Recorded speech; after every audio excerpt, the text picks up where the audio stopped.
जनाब डील लाई है मटन के उत्ते। मटन तुसीं वेखिया कैसा बेहतरीन देसी बकरियां दा वे ते मटन कढ़ाई की रेसिपी भी तुहानूं नाल दसने सिर्फ और सिर्फ 2990 रुपए दे विच लाई है ते अगली रेसिपी तुहानूं नाल दसने।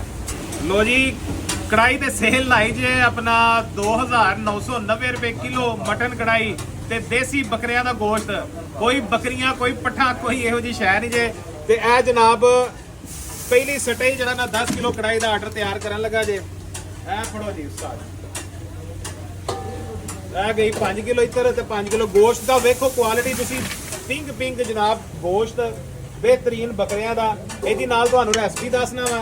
एक ते ये जड़ा ना आ गया साडा मटन। उस तो बाद जड़ा ना प्याज उस्ताद जी आ जाओ। ए जनाब 5 किलो मटन एक च 5 किलो दूसरे दे विच अद्धा अद्धा प्याज पावांगे यानी ये 2.5 किलो प्याज है अद्धा इहदे जाएगा अद्धा उहदे जाएगा। अच्छा जी प्याज तो बाद फिर ए जड़ा ना टमाटर जाते ये भी 2.5 किलो टमाटर ने अद्धे इस कुकर दे विच जाते अद्धे इहदे जाते यानी सवा किलो प्याज दोवां दे विच पै गया ते सवा किलो टमाटर दोवां दे विच पै जाते। प्याज ते टमाटर तो बाद एक पाई अदरक एक पाई लसन ग्राइंड कर लेना थोड़ा जिहा पानी पा के ते अद्धा अद्धा दोवां दे विच पा देना।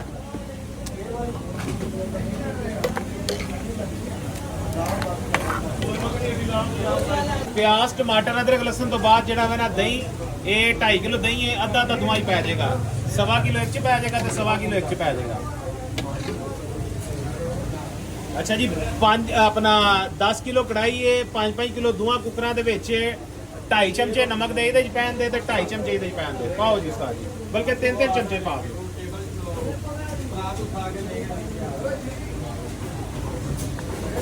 अच्छा जी उस तो बाद मिर्च पवेगी 3 चमचे।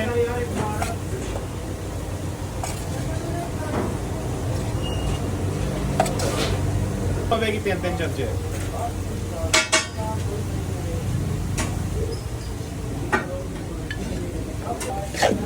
अच्छा जी ये सारा कुछ सारे मसाले पा के चंगी तरह मिक्स करके ते इहनूं स्टीम ला देंगे।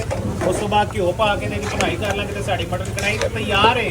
ते लिहाजा 2990 रुपए दे विच कोई माई दा लाल नहीं जो खुआंदा ते देसी बकरियां दी ना बकरियां ना पट्ठा ते ना ही कोई होर शै देसी बकरे क्योंकि तुहानूं पता है असीं स्वाद वाले मुहब्बत वाले और अच्छी रोटी खुआने वाले लिया भाई लिया है। चलो तुसीं वीडियो दे विच जरा वहा दिओ 2990 रुपए का मतलब ये नहीं कि मटीरियल हल्का पाना है मटीरियल क्लास का ही पाना है साई पाओ। डालडा घ्यो हालांकि सानू स्पॉन्सर नहीं करते हैं तो फिर भी असीं इन्हां दी मशहूरी करने आ ते डालडा घ्यो जनाब पाकिस्तान का घरां दे विच इस्तेमाल होने वाला सब तो ज़्यादा घ्यो और बेस्ट मटीरियल बेस्ट मटन है लेकिन सस्ता और सस्ता इस वजह तो ताकि तुहानूं पता लगे कि असीं तुहाडे नाल कितनी मुहब्बत करते हैं।